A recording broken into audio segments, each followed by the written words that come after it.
was seeing at your faces, young faces, my beard has disappeared. And I feel as young as you are.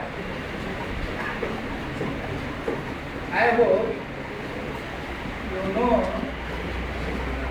how blessed you are, because you have three gifts which old people do not have. The first is a creative mind, a mind which can create new things. The second is a compassionate heart, and third is constructive hand. So always remember your these three gifts and conserve these, protect these gifts. As long as you enjoy these gifts, you are young.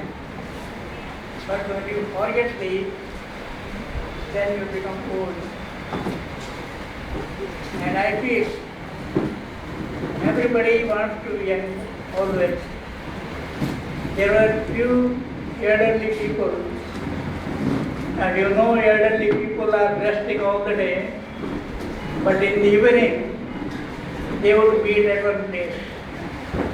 And the topic was complaining about their daughter-in-laws. That these wretched ladies do not allow our grandchildren to come near us. One day, an old man came and he was very happy. Others asked him, why are you so happy today? Has your granddaughter did some favor to you? He said, keep granddaughter aside, I have become young.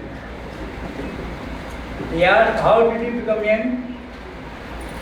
He said, I was wandering in the forest and I felt thirsty, so I went to a spring.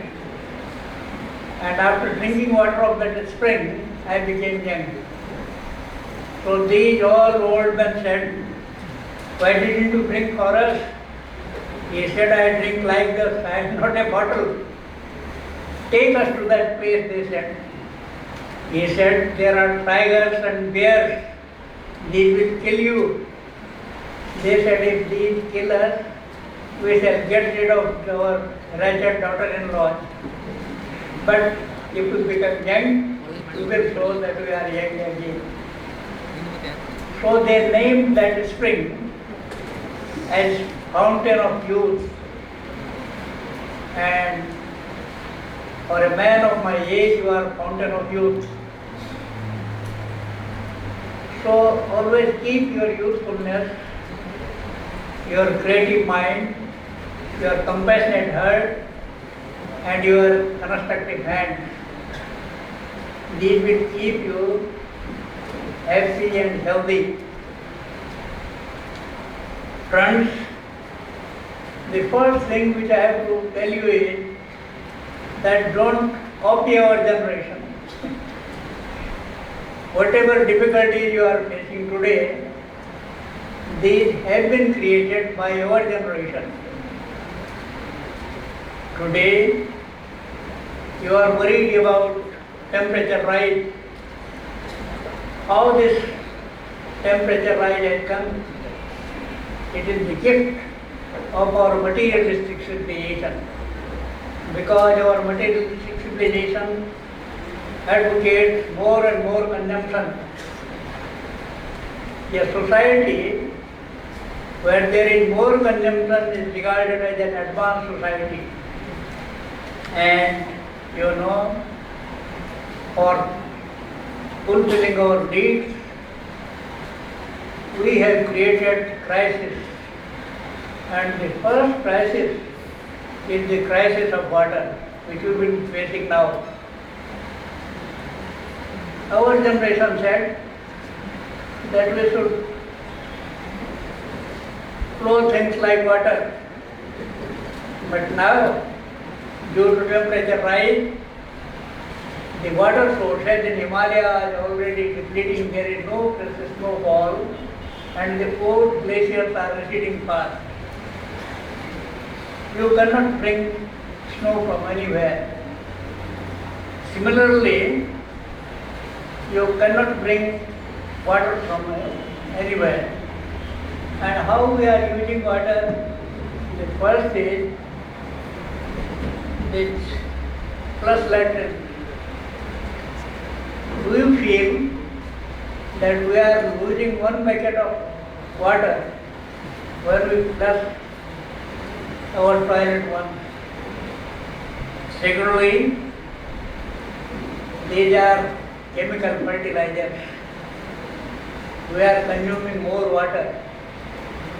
In order to produce more food, we use chemical fertilizers. And our farms have become addicts to chemical fertilizers. In order to produce more chemical fertilizers and more water. And Gandhiji told us what to do. Gandhiji was washing his hands and face with 1 liter of water in Anand Bhavan, Allahabad.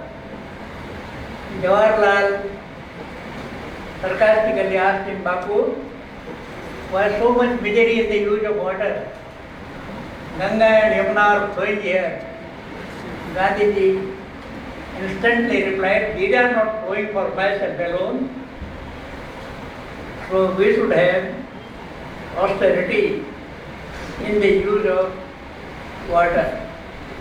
Today, we talk of sustained development. Whatever development we have achieved today and its fruits should be enjoyed by coming generations. But it is difficult now, as we all know that our farms have become addicts and we are leaving behind the dust balls all around us because chemical fertilizers eat up the moisture of soil, and that moisture you cannot return. It is dust. So what to do? We have to switch over to tree farming because population is expanding like this and the land is squeezing like this. So the only way out is to get more production from the space, from upwards, and that is tree farming. Trees give you more production from the same space, it is 5 to 10 times more, and you do not use so much water. The only problem is to find out suitable tree species which can give you such fruits which may last longer. The only good thing about food grains is that you can store these and keep these for a longer period. Do you know, this is the invention of a lady. Previously, people were wandering with their cattle and it was very difficult for the lady to stay back at home to wander with them. So a lady found out the way. She cooked the seeds of the grasses which cattle used to eat. And these food grains are nothing but the seeds of the grasses. And since we started taking food grains, we became animals without horns. We started fighting because we could keep food grains and then we could fight for a longer period. So it is only through tree farming that we can live peacefully. The other thing about it, that our diseases are put in our kitchens, because in order to make the food tasteful, we put more spices and more ghee and iron, and this makes food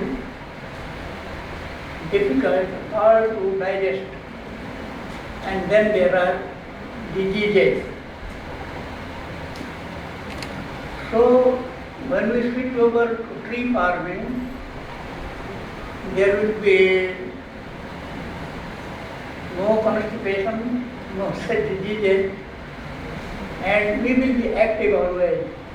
The birds are very active because birds live on tree products. So if you want to be active, we have to switch over to tree farming. Tree farming has become compulsory for our survival because our three capitals, water, forest and agricultural land, are diminishing.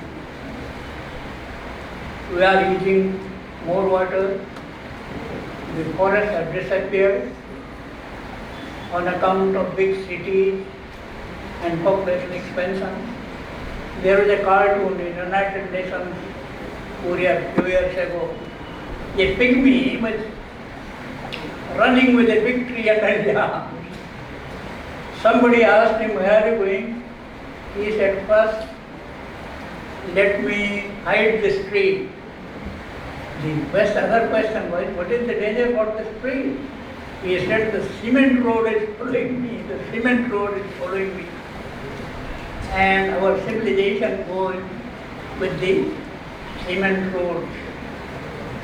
So it is on account of this materialistic civilization, this expansion of human beings, that our basic capitals are disappearing. And these are such things which you cannot borrow from anywhere. Some thinkers say that is unfortunately third great war takes place, it will be on the issue of water. Because every nation wants to have its control over the sources of water. There was nothing in Tibet for China except the source of Brahmaputra and Satluj. So water is going to be the main problem.